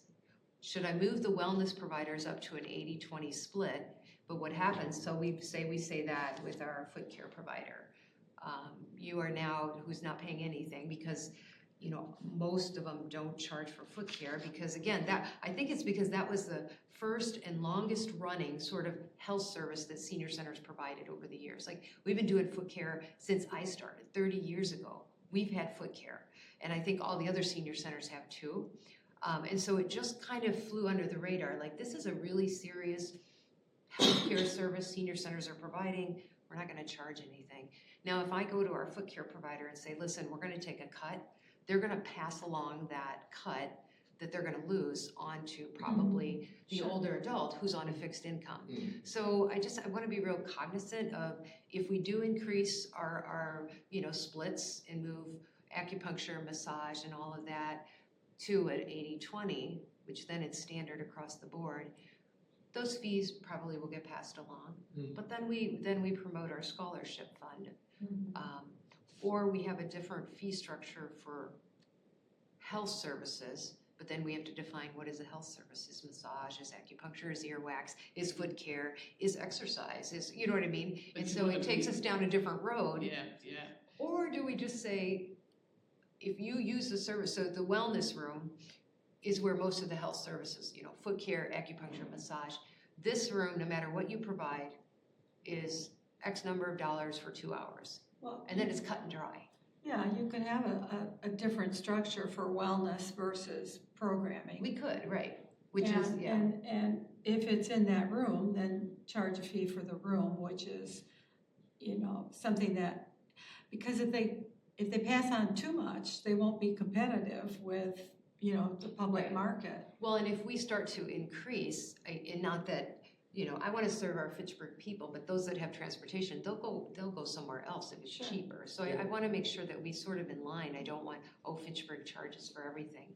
Yeah. So I want to be cognizant about all of Plus, that. I think that you have to be diabetic in order to get paid, like for Medicare to pay for your feet to get done. That I don't know. I thought you could go to the podiatrist to get your toenails You cut. had to have diabetes. I'm No, not. you can go to a podiatrist anyway, but they have some that focuses specifically on diabetics. But Right, Right. but you can just go for a toenail trim Yeah, to your yeah. podiatrist and get it covered Just under a Medicare. Podiatrist can take care of everybody. Yeah, I thought that too. Yeah. Okay. Yeah, so anyway, backing up, I still think my ideal of if it's under $25 or less, to take $5 out of that is asking a little much. But I think $25 or less in the provider getting revenue? if the fee or the cost or the fee is $25, then a 10% I think would be the max. When it's that low, it doesn't make sense to charge them an arm and a leg to use the space. When it's more, like you said, our massages, the acupuncture, the stuff that is over $50, then I can see adding another, 20% to that. But the feet care, ear clean, all that kind of stuff, that is truly a service that we provide that seniors may not even be able to access just because of not be able to get into their doctor in a reasonable time. Although foot care is kind of hard to get into now. Right. But if it's the wellness service using the wellness room, it's not a percentage, it's just a flat monthly fee like Wanakee is charging, right, the $25. Right, that would be the easiest. Yeah. If we just say this room, because every other room is so big, and if it's other, because the wellness room is not on this fee schedule, that is not rentable. Right. This fee schedule Oh, from recreation would include pretty much every other room, dining room, upstairs, all the rooms are rentable, Yeah. even Cyan downstairs. But the wellness room is not on this fee schedule, and it's not open to okay. the public, but it could be our own internal policy. This is kind of a health and wellness room. You use it for 2 hours, it's $25, you use it for 4 hours, it's, $50 or something like that. That would be very cut and dry. So if somebody comes and says, I want to cut hair, because for a time we did have people cutting hair back there, but that was free. Toenail trimming, acupuncture, massage, What about reflex manicure? What if therapy. somebody wants to do a manicure like? If the provider wants to make money, Mhm. and we would put them in that room probably, maybe, that's some of those services we could tuck in that room. Sure. If somebody is sort of making money and using our space as their business, How long are those foot care appointments? I mean, how many appointments could you get in a 4-hour rental? I think they're probably, oh boy, every 20 minutes? So you could, Oh, it's a lot. 3 an hour. Yeah. Mhm. Yeah. So they could, 6, yeah. they could make enough that flat fee of $25. Yeah, would their not their be volume is extraordinary. very, very high. Yeah, Yeah, their volume is very high. yeah. For So foot care. that wouldn't discourage them from renting it, but it would level the playing field, so to speak, so that, because they are getting a lot of service by having that. Oh, yeah, right. They should expect to pay something. It feels like it now, again, it's been 2015, the last time I really, really, really strongly addressed this. And, it's been going fine, but as we get, I just think, I think the earwax lady, I think, you had some questions that made me think about, like, what if we start getting a lot of independent, businesses coming in, wanting to provide a wonderful service for older adults. I can't be subjective anymore. I can't be like, well, yeah, that is a life-saving service, like maybe foot care, or is it, or what do I charge? It's just, I just want it flat. And we can keep the 90-10. Again, the massage therapy, even acupuncture, he is, I was just doing that, he's 75 for 60 minutes. On the outside, it's, generally it's 85 to 100. So they're keeping their fees a little lower, which is why I remember we decided to not do an 80-20 with that, because way back then it was just massage. And they were so much lower than the outside that we decided not to take 20%. They still are lower than the outside. So those are all my questions. And what is he paying now? They pay 10%. What does he pay to us? They pay 10% of the revenue they generate. And they also take their own appointments. And we don't, because we move that off of our plate. Because it's a lot of work. Sure. It's a lot of work. Oh, Yeah. you call them, I need to cancel now they just call these providers directly, Oh, yeah, they should. except for foot care. Because foot care is so busy, which is why I do feel like it is time, the provider is wonderful, but we're providing a lot of support to her business by taking reservations. Yeah, she's got it easy. Yeah, and again, it's just. I mean, making money, she's got it relatively easy. All she does is the foot care. We do all the other work. She's not, I wouldn't do it. It's a hard job, and she does really well. I just want to be consistent, and it doesn't feel consistent if I have one provider. Well, it simplifies it too. And it simplifies it. Because, as you say, as you get more requests and more interest is generated. Right. And more services pop up that people can do things. And then if you've got Susie who has to manage. And she does. Yeah, that's a bit much for her, and at the front desk and all other stuff that she does. Yeah. Oh yeah. So she calls and confirms all those appointments. Yeah, she calls and confirms. We send out reminders. Yeah. So then the question is, do we keep it at a 90-10? Do we make that room a flat fee? Or do I move it to an 80-20? That 80-20. We need a list of pros and cons on, to decide certainly, but the flat fee seems like the simplest. For that room specifically, are we For that room specifically. So much. I could go with that. Per half hour or per 4-hour shift, or minimum of 4 hours and a 8-hour. So that they're not coming in, well, I want to have 2 hours or whatever. Which is, so say something like acupuncture, he's got set days and times. So what happens if Dr. Joe doesn't get any appointments, we don't really know that, we just hold that room.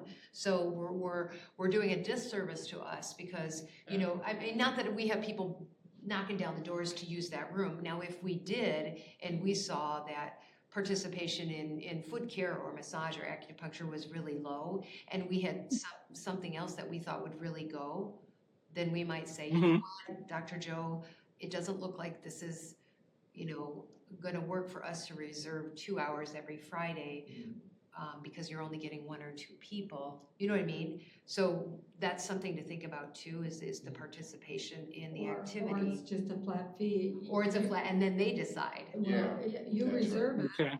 you Right. pay, just like Right. if you Yeah. wanna rent one of the shelters at the Yeah. park, or Mhm. one of these rooms on the other, it's just you reserve it and that's Right. the fee, and then it's up to you to fill it. Yeah, That's It's not our problem anymore. yeah. That seems strange. Which I'm sure Susie would be happy to let go of. So if the acupuncture doctor, he does his own scheduling, whatever? he Yep. comes in. So how do you guys know?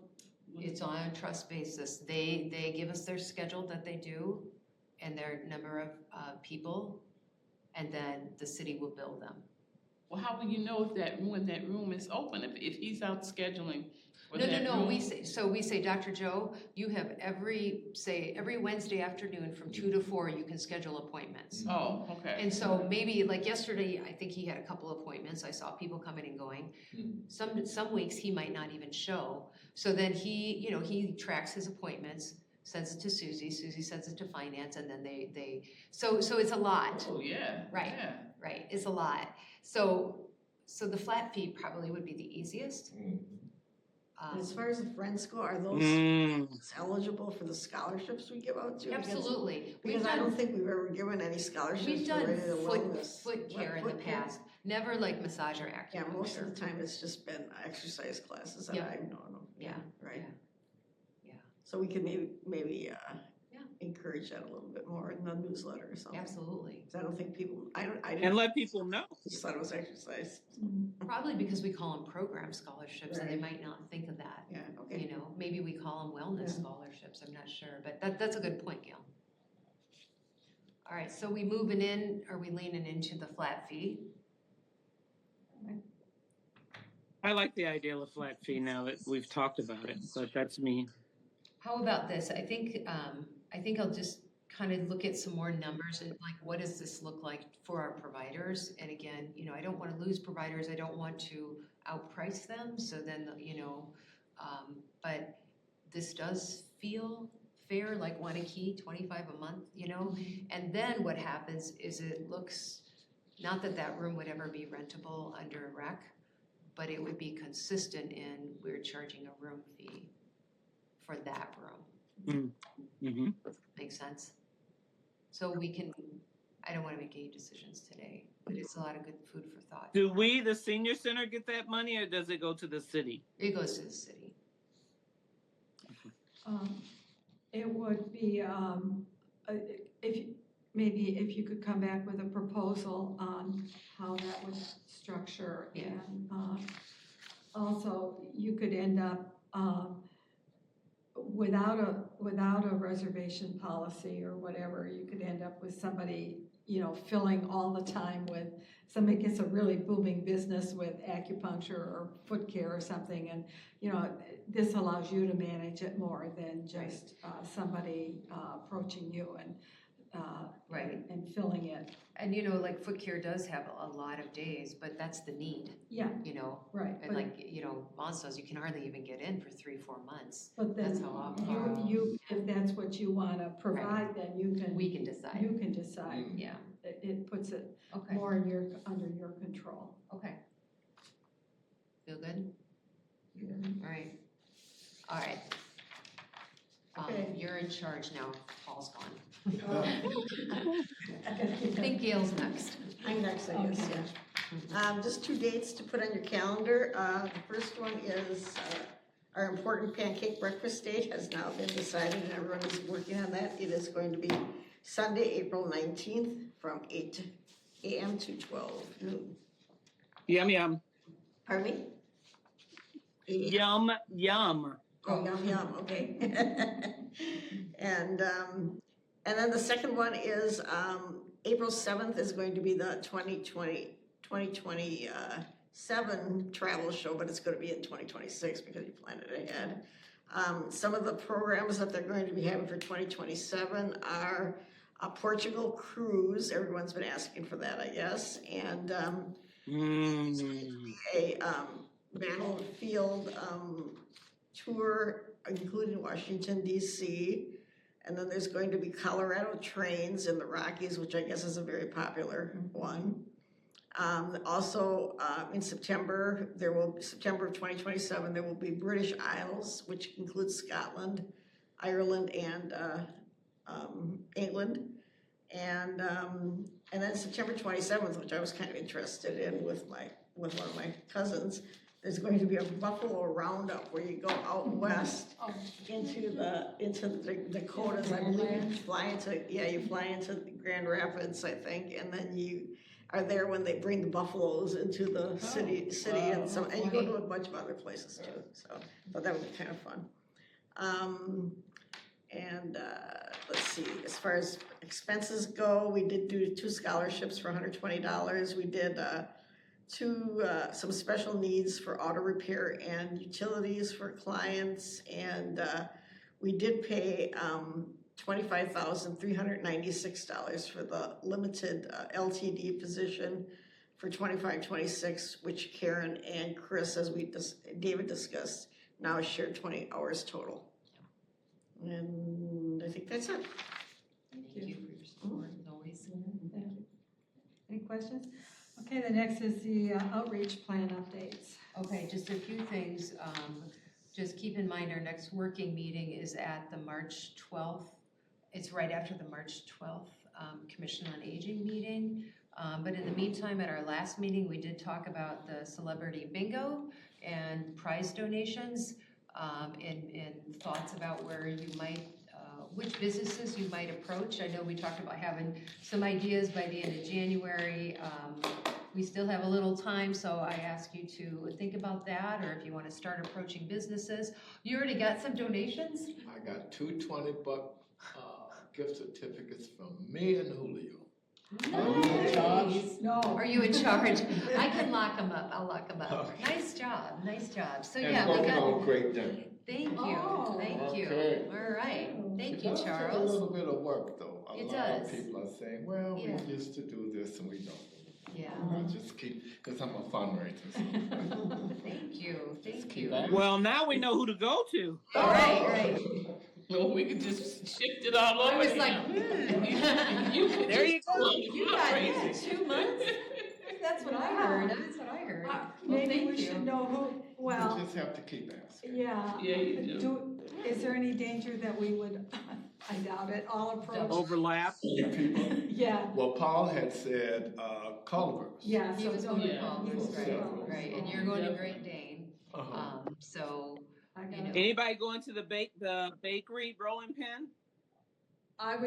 Yeah, well, why don't you, that was one that I had thought of, but you wanna do that, Vaughn? Well, what's the other bakery over right there around the corner from the center? How about, this is what we're gonna do, 'cause I know, Oasis, let's Oasis. shoot out an email, so then we have a tracking, you know what I mean? And then- Okay. Yeah, cause Yeah. we could probably go down a rabbit hole, just, Yeah. but there's, we got time, Celebrity Bingo is gonna be on the 30th of April, so we got a little time. I did I hope you have on your calendars, we're all going out to the Limerick on April 16th, that's a Thursday. Meet and greet. Yep, and that Paul did design an invite for that, and we are able to put it on their doors. Right. And so we'll make a time that some folks can go out there and put them on their doors and invite them down to just talk a little bit about the center, very casual, invite them to Celebrity Bingo. So we'll talk more about that on the March, or do updates too in the March meeting. And I think that's it. Can I do a quick request? Go ahead. On our next meeting, when you send out the notification for the next meeting, at the very top, can you put these dates and activities? In the agenda? Oh, I'll put them in the working meeting. Yeah, that's too different. Yeah, okay, that works. It's April 16th. Yeah. Is that what you mean, Vance? Yeah. Yeah, we don't, yeah. And I, Well, no, March would be the, the door prizes is for Limerick. The door prizes are for right. bingo. We're gonna just Okay, provide on the 30th. food, I guess yeah, it does. yeah, we're just gonna Yeah. do some food. Food for Yep. Limerick and Yep. door prizes for celebrity. Yep, yep, yeah, okay, perfect. All right, Okay, is Oh, there, Dairy Queen turning me down, so don't go there. really? You know, times are That's tough. hard, that's It great. really is. Winters are great. Yeah, yeah. Oh, goodness, so I'll Okay. keep working at it. All right, our next meeting then is, oh, I gotta give my report. oh, I'm sorry. It's nice try, Barb. No, I'm kidding, I know. Very Yeah. quickly, I just wanted to communicate that the restructure, kind of the big event is Jessica did officially move down to the senior center this week. She moved her stuff on Friday. And so just getting acclimated in terms of becoming part of the restructured department. And I do think that it's going to provide a lot of benefits to our department as well as the recreation department as we work closely with her to get herself embedded in those communities and really get a feel for what people want to see for programs and services and whatever the city can provide. I mean, that is her primary role, along with, you know, giving out the grants that the city has, the H&I Healthy Neighborhood Grants. So anyway, I look forward to those opportunities that I think we're going to have. Just for, I want to publicly, you know, we have AARP tax help, which is free. There is no income limit. There's actually not even an age limit. If you have simple taxes, we have appointments available, so call us. They're every Friday all the way through tax season, and it is a wonderful service, and so I just hope people will take advantage of that. February is almost full, but we still have March openings, so spread the word. I have invited Ross, the transportation engineer, to come in March and talk about the changes with the bus routes that we hope to see soon, to just give a quick update. I shared the housing plan with all of you. So take a look at that. There's open comment right now. And then, you know, along Thank you for doing that, Jill. for sure, along the I lines. said, thank you for doing that. Oh, you're welcome. You're welcome. Along the lines of programming, for Black History Month, we had a wonderful lunch and learn. Thank you, Janice. I'm sure we had over 80. Yeah. Maybe with standing room Thank only. you, thank you. Yeah, thank you. It was packed. Yeah, it was wonderful. So thank you. Proud to be able to promote Black History Month that way with Janice's help. And if you want to promote, you know, because it kind of goes along with our outreach, the Urban Line Dance program. I brought a flyer. Yes? I think so. You know, again, with Janice's help, we're going to start a new program called Urban Line Dancing. And it's going to be Saturday morning. So it's really aimed at a different day and a different time. We haven't had Saturday programs in the past. And so this is going to start at the end of March, 10 to 11. Cost is $30, but if you sign up early, it's $25 by February 27th. But anyway, I think this is going to be a great program and a little bit different. The line dancing is more to the sounds of R&B, hip hop, soul, and jazz with TJ Jackson, who is well known in the community. So, anything more to say, Janice? Yeah, I mean, I really, in doing this is really connected to our outreach program. Right. Quite frankly, when I did it, and just one of the things we talked about, you know, getting people of color in terms of instructor, and TJ is very well known, very good. I think this will also reach out to a different segment of individuals who work during the week and are unable to go to classes during the week. So on Saturday morning, I think that'll draw a different group of people and provide opportunities for some others. So it's for male and female. So Charles, join us. That would be great, and spread the word. So yeah. And the sign up is it's already online. It's got it on the website. Yeah. And it'll go in the newsletter, and we've got it pushed out in some other places. So yeah, that's very exciting. I'm really excited about it. Hopefully it'll fill up really fast. Yeah, yeah, I know. Yeah, I mean, you know, the line dance, the dance, and the exercise. It's all you know, health and wellness is all that good stuff. So it'll be fun. It'll be fun. Yeah. So that is my report. So how many weeks is it? 6. 6. Okay. 1 hour. 6 weeks. 6 hours. And 10 till 11. 10 Yeah. to 11, 6 I, weeks. I missed the length of time. Yeah. Any other announcements? No, other than the fact that we did had and thank you, Vaughn St. Charles, for showing up for the celebration and acknowledgement of Yes, Black History Month at the council meeting the other night. It was really good, and the proclamation, and we had a nice turnout of individuals, and then the only other thing that is next Wednesday for Lunch and Learn. Speaking of TJ yeah, right. Jackson, Yeah. she's coming in and she's gonna do a program on the history of movement, dance, and music. So you'll get an opportunity. She'll do some fun stuff. That'll be a real fun one. So Yeah. join us, for Lunch and Learn next Wednesday. Wednesdays are tough for me, That's but. pretty much it. Just Alright. fill that calendar up. Yeah. Yeah. Perfect. Okay, then our next meeting is March 12th, and we will do the update then as well at that time on the outreach. Are there any other announcements? If not, do we have a motion to adjourn? I motion to adjourn. I second. All right, all in favor? Aye. We are adjourned. Aye. Thank you. Thank you all.